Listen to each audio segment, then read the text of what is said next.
Graça e paz. Eu espero que esse seja um tempo em que você ouvirá a voz do Espírito Santo através da minha vida. Então vamos orar? Senhor, em nome de Jesus, nós precisamos tanto ouvir a tua voz que o Senhor esteja falando aos nossos corações por meio da palavra ministrada e que a palavra que é tão poderosa possa promover toda a transformação de que nós necessitamos para as nossas vidas.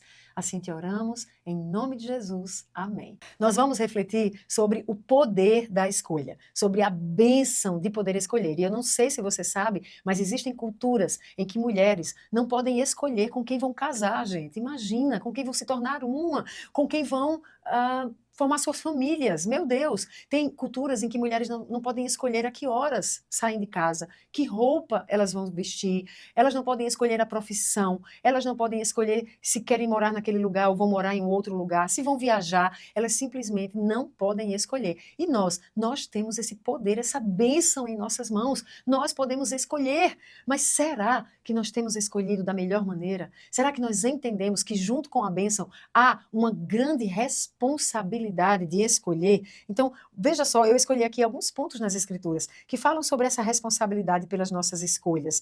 Por exemplo, em Deuteronômio 30, 19 e 20, ali o Senhor vai dizer: hoje eu coloco diante de vocês céus e terra como testemunha. Vocês vão escolham a vida e viverão, ou vocês escolherão a morte.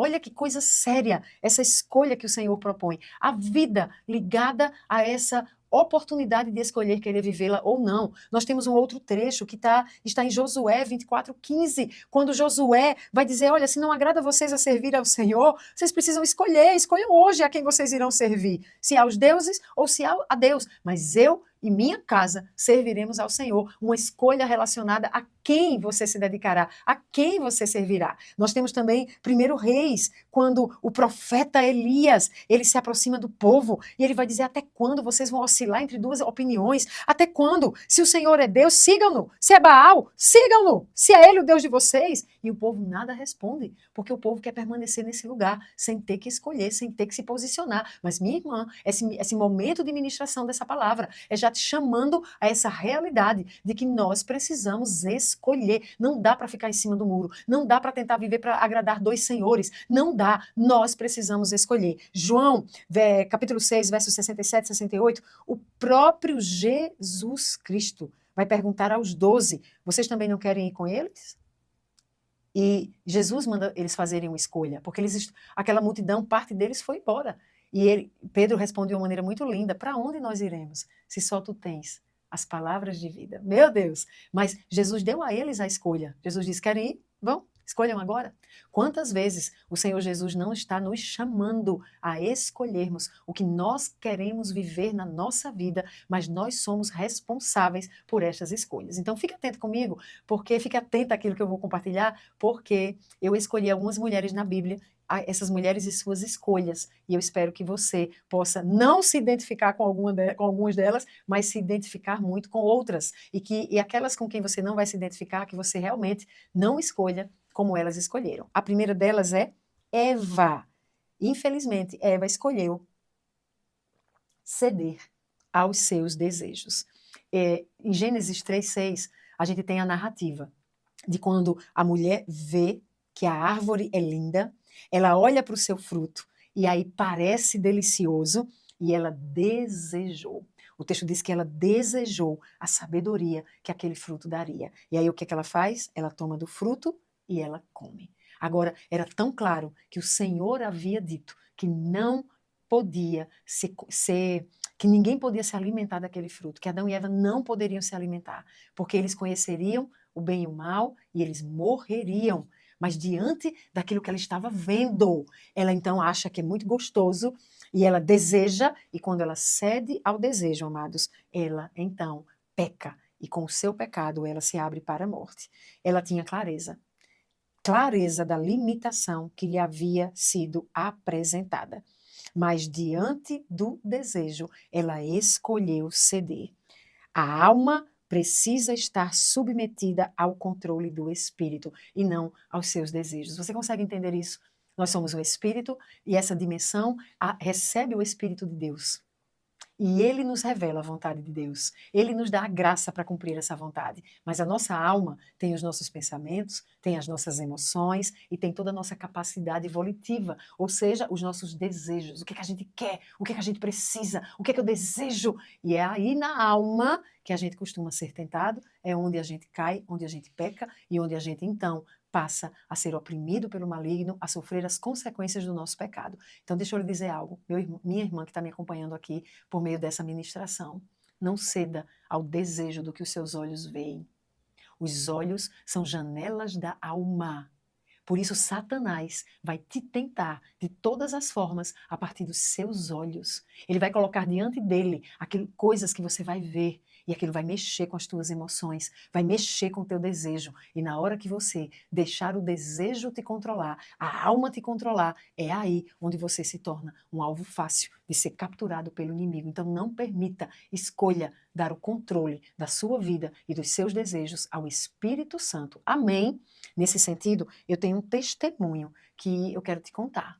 Eu acompanhei uma jovem e ela vivia um grande sofrimento, porque ela tinha questões na sua sexualidade. E ela se percebia como alguém que era lésbica, e ela queria viver seus relacionamentos amorosos com outras mulheres, o que a palavra de Deus ensina claramente que é pecaminoso e que vai conduzir à morte. E eu acompanhando, ela começa a dizer que não tem como vencer isso porque isso é homossexualidade, ela nasceu assim, até que ela vai para uma festa no interior da sua cidade. E quando ela volta arrasada. E ela diz, foi horrível porque eu caí de todas as formas. E ali, amados, ela cedeu à lascívia. Não era só com mulheres. Então ela vai contar que ela se relacionou à tarde com um homem que chegou, colocou a mão na coxa dela, começou a alisar, e ali ela já teve um momento sexual com esse homem. Aí ela sai desse relacionamento, sai desse momento, se encontra com uma mulher, ali ela já se relaciona sexualmente com essa mulher, aí mais tarde ela já tem outro relacionamento com homens e mulheres que estão reunidos. Você entende que isso não era nem só uma questão de homossexualidade, é de lascívia, ou seja, é alguém que é comandada pelos seus desejos. Ou seja, eu me excitei, eu me senti excitado, então eu me entrego. Quem é que me quer? É um homem? Eu me entrego. É uma mulher? Eu me entrego. É homem, mulher? Eu me entrego. Eu me entrego, não importa quando, como. Eu senti o desejo, eu me entrego. Amada, se você escolher agir pelo que os seus olhos veem, pelo que você sente de desejo, você será alvo, presa fácil do inimigo e ele vai tentar destruir a sua vida. Escolha de maneira responsável e não como Eva, porque a maneira como Eva escolheu trouxe morte para toda a humanidade. Meu Deus! Vamos além? Existe um versículo que eu quero que você leia aí no slide, que ele fala sobre viver no Espírito. Está lá em Gálatas 5, 16 a 25. Por isso, vivam pelo Espírito, e de modo nenhum satisfarão os desejos da carne, pois a carne deseja o que é contrário ao Espírito, e o Espírito o que é contrário à carne. Eles estão em conflito um com o outro, de modo que vocês não fazem o que desejam, mas se vocês são guiados pelo Espírito, não estão debaixo da lei. Ora, as obras da carne são manifestas. Quais? Imoralidade sexual, impureza, libertinagem, idolatria, feitiçaria, ódio, discórdia, ciúme, ira, egoísmo, dissensão, facção, inveja, embriaguez, orgia, coisas semelhantes. Eu os advirto, como antes já os adverti, que os que praticam essas coisas não herdarão o reino de Deus. Mas o fruto do Espírito é amor, alegria, paz, paciência, amabilidade, bondade, fidelidade, mansidão, domínio próprio. Contra essas coisas não há lei. Os que pertencem a Cristo Jesus crucificam a carne com suas paixões e seus desejos. Se vivemos pelo Espírito, andemos também pelo Espírito.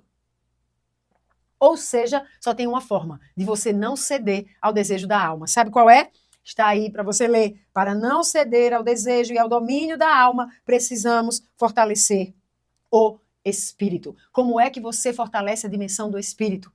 Porque, amada, você não vai conseguir resistir aos desejos da sua alma, que é chamado na Bíblia de concupiscência da carne. E nem todo ele é relacionado à sexualidade. Entenda, você pode ser uma mulher que tudo que vê quer. Olha os olhos aí de novo. Vi uma bolsa nova na vitrine, preciso comprar. Vi um sapato novo, preciso ter esse sapato. Vi uma roupa nova, porque mudou a estação, eu preciso de roupas novas. E você pode entrar numa fria, no descontrole financeiro que te faça insolvente. Isso também pode ser uma tragédia para a sua vida. Eu já vi casamentos sendo destruídos por causa de mulheres que desejavam e tudo que viam queriam ter, queriam comprar, e os maridos não suportaram as suas manias e o seu descontrole com as compras, e endividando toda a família, toda a casa, e acabaram separando dessas mulheres. Então, veja, tudo aquilo que você não consegue controlar e que você deseja, e deixa que o desejo domine a sua escolha, revela que você está sendo conduzido pela sua alma. Você precisa se fortalecer no espírito. É a única forma. Não adianta alguém dizer não pode, não pode, é errado, é pecado. Só tem uma forma de você vencer. Fortaleça-se no espírito. E se você se fortalecer na dimensão do espírito, então, naturalmente, as suas escolhas vão produzir aquilo que é bênção de Deus para a sua vida. Por quê? Porque o espírito estará se manifestando através de você, o fruto dele vai se manifestar com ele, que é, por exemplo, domínio próprio. E você consegue dizer, não, eu não vou ver isso, eu não vou comprar isso, eu não vou me envolver com essa pessoa, eu não vou fazer isso. Mas como? Isso é um fruto que não é seu, não é natural, não é porque você quer, é do Espírito. Então, somente no Espírito você consegue dizer não aos desejos carnais que podem te fazer pecar contra o Senhor. Fortaleça-se no Espírito. Amém? Tem vídeos meus ensinando que passos você pode dar para se fortalecer no Espírito.